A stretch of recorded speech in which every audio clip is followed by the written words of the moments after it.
Joining us, Mahesh Uppal, who's a telecom expert. Mahesh, what really do you think would be the ramifications of this order on the telecom sector? Well, I think there are two things that will happen. One is, of course, that this is good news for the incumbents, that is the older players who have been in the sector for quite a while and whose access to spectrum and the level of competition in the sector, both those things were issues for them.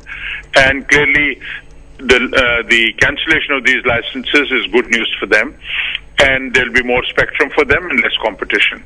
The second is obviously that the new entrants will have to consider whether they want to continue in the business or not. In other words, after the cancellation of these licenses, they will have to decide whether they want to bid again in the auctions that will presumably be held in the next few months.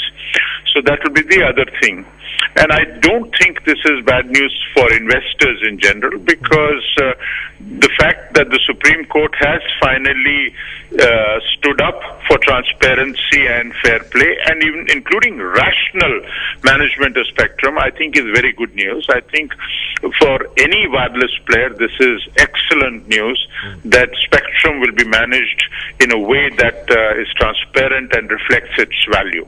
Right. Not just spectrum. In terms of allocation process, you can expect greater amount of emphasis on fair play in the future. That could be a huge relief. But on the flip side of it, Mahesh, just want to understand this for our viewers. Sure. What is the relevance of a 2G auction in 2012? We saw this go in 2008. 4 years down the line, what is the relevance of 2G to the telecom sector and the relevance of an auction therein?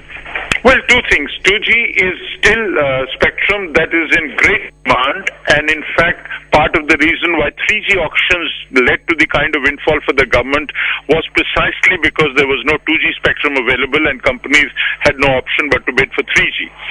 So I think 2G is required even to continue existing 2G services, which are expanding, and the usage is expanding. And of course, in 2008, we did not auction the spectrum as we should have, and the courts have now said that it should be. I think it will also help clarify what the actual value of the spectrum is today, because as you know, the TRAI has also come up with a number about what that notional value may have been. And I think this auction will allow us to find out what the market sees as the value of that spectrum. So all this is good. The spectrum is very, very valuable and scarce, and any of that spectrum which is wrongly held, as the courts have held, it should come back into the kitty, and is coming back to the kitty. So that's good news. So what you're saying is that even if there is an auction, there could be a possibility of the exchequer making more money out of the same 2G spectrum? Well, I think, of course, by definition, they'll make more money because the spectrum is worth more than the value of the old license. But whether they will make the kind of money that the CAG is thinking the government lost by not auctioning it is a moot question. My own feeling is that we will not get a number anywhere close to the 176,000 crores that the CAG has notionally pegged that value at.